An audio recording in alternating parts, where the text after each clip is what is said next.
from our understanding, you were a diehard Mariner fan growing up, and it must have been a dream to get drafted by said team.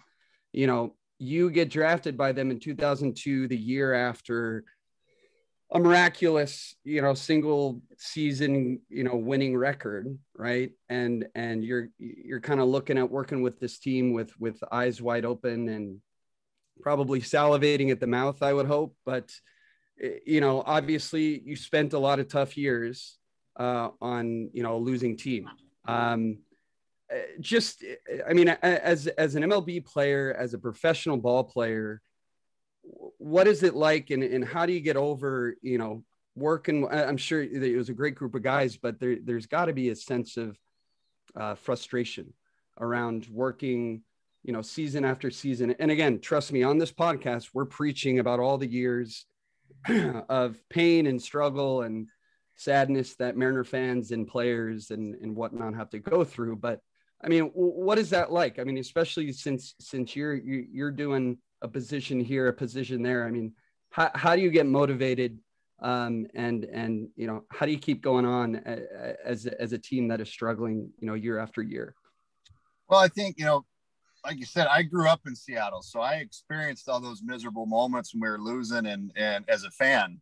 And then I was also, there when the triumphant, 95 season happened and we saved baseball in Seattle. So, I lived in the Northwest. I was a Seattle kid, went through all those ups and downs as a Mariner fan, of being downright, awful at times. And then, the rise of that year where they shocked the world. And then, being in the minor leagues when, kind of starting to knock on the door, when they had 116 wins in 01, getting called up at the end of 02. And we were, we had 93 or 94 wins in 02. So it's like we had a pretty damn good year. Right.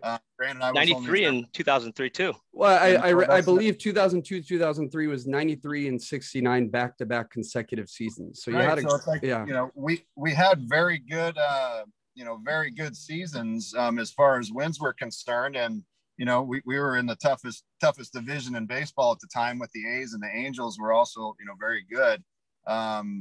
And so, we came up a little short in 02, and I was just getting my feet wet. So I was just excited and happy to be there. Mm-hmm. And then, 03 was my first full season. And again, we started off, if I remember right, the first half, we were on fire. We were, 9 or 10 games up at the break or close to the break. And then we got old really quick, after that, and we started kind of fading down the stretch, but we still had a pretty good year. Wins, record wise. Yeah. I think that was the year Oakland had 103 wins and Anaheim had 100, I think, or vice versa. But anyhow, so we had a good year. And then, we had the painful kind of rebuild, where we let a lot of guys go. A lot of the veteran guys kind of started leaving and kind of were at the end of their career, and fell off a little bit. And we had a couple of really tough years where we took it on the chin. And then I think, we had a pretty decent year. I want to say in 06 or 07 where, we made a pretty good run at the wild card. And that was, I think, one of those years was the year Grover left right about the All-Star or just after the All-Star break, and we were starting to roll.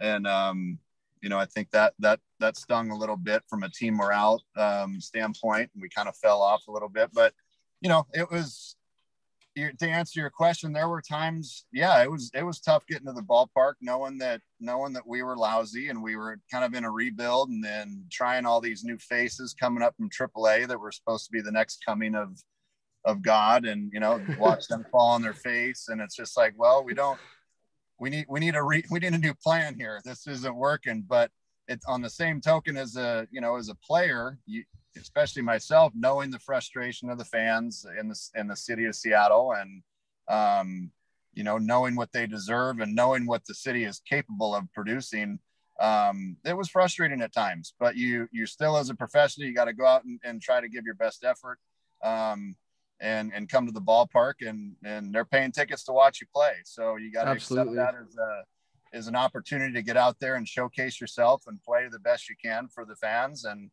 for your organization. You sign on the dotted line, you sign a contract. That's your job, to go out and give it what you got. And, you know, at the end of the day, sometimes I was downright terrible, but it wasn't due to a lack of effort or preparation. And every time I took the field, it was to give my best effort for, you know, for the organization, for the fans, and for myself.